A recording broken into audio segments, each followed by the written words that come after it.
हवस का पुजारी आपने बयान दिया तो मौलाना ने अब आपत्ति जताई और कहा है कि उन्हें ऐसे बयान नहीं देना ये चाहिए। नालायक है, इनको ज्ञान नहीं है किसी भी प्रकार से। हमने किसी भी मजहब को या किसी भी धर्म गुरु को नहीं हमने बोला।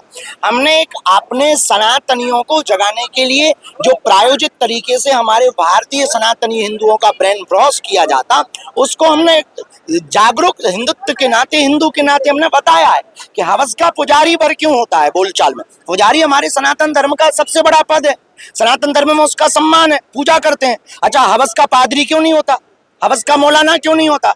अगर ये बोल दिया है तो लोगों को दिक्कत होने लगी। अभी कोई एक नेताजी है, उन्होंने बयान दिया था कि साधु संत तो गांजा फूंकते हैं।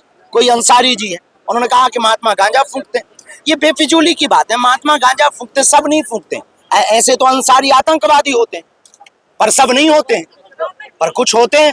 तो ये सब पर आप टारगेट नहीं कर सकते हो। उसी प्रकार पुजारी कुछ गलत हो सकते, पर सब पुजारी गलत नहीं हो सकते ना। तो सबको टारगेट क्यों किया जाए? हवस का मौलाना क्यों नहीं हो सकता है? हम किसी भी मजहब के खिलाफ नहीं है, उनको बुरा नहीं मानना चाहिए। अगर किसी को बुरा लगा हो तो लगना चाहिए, उसमें हमको कोई दिक्कत नहीं। इजराइल के द्वारा आतंकी अड्डों पर हमला किया जा रहा है, उन्हें खत्म किया जा रहा है और भारत में उसका विरोध किया जा रहा है, इस पर क्या कहते हैं? ये भारत की यही सबसे बड़ी दिक्कत है। राष्ट्रविद्रोही, मानवद्रोही, इन लोगों का भारत के कुछ लोग सपोर्ट करते हैं।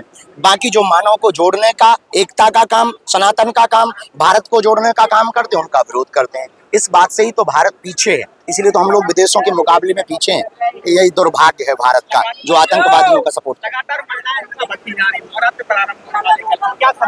नवरात्रि में हमारा यही विचार है कि आपकी देवी की मूर्ति स्थापना रखना तब सफल है, मूर्ति पूजा करना तब सफल है, जब आप यह प्रण लेवे कि प्रत्येक बेटी की आबरू इज्जत पर उठने वाली उंगली को ही तोड़ देने का संकल्प अगर ले लिया जावे तो ही तुम्हारी नवरात्रि पूजा सफल है। वरना देवी दुर्गा मूर्ति पूजा रखने से भारत का कल्याण नहीं होना है। माता के प्रति हमारी आस्था है, हम भी माता की पूजा करेंगे, हम भी देवी माता रखेंगे। हम देवी माता के विरोध में नहीं है, पर उन लोगों के विरोध में जो 9 दिन तो दुर्गा दुर्गा करते, 10वें दिन मुर्गा मुर्गा करते हैं, हम उन लोगों के विरोध में हैं।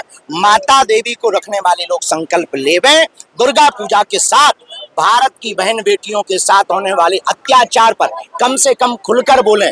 महालक्ष्मी के 30 टुकड़े हुए, 30 टुकड़े हिंदू बेटियों के हो रहे हैं। इनके लिए अब हिंदुओं को संकल्प लेना पड़ेगा।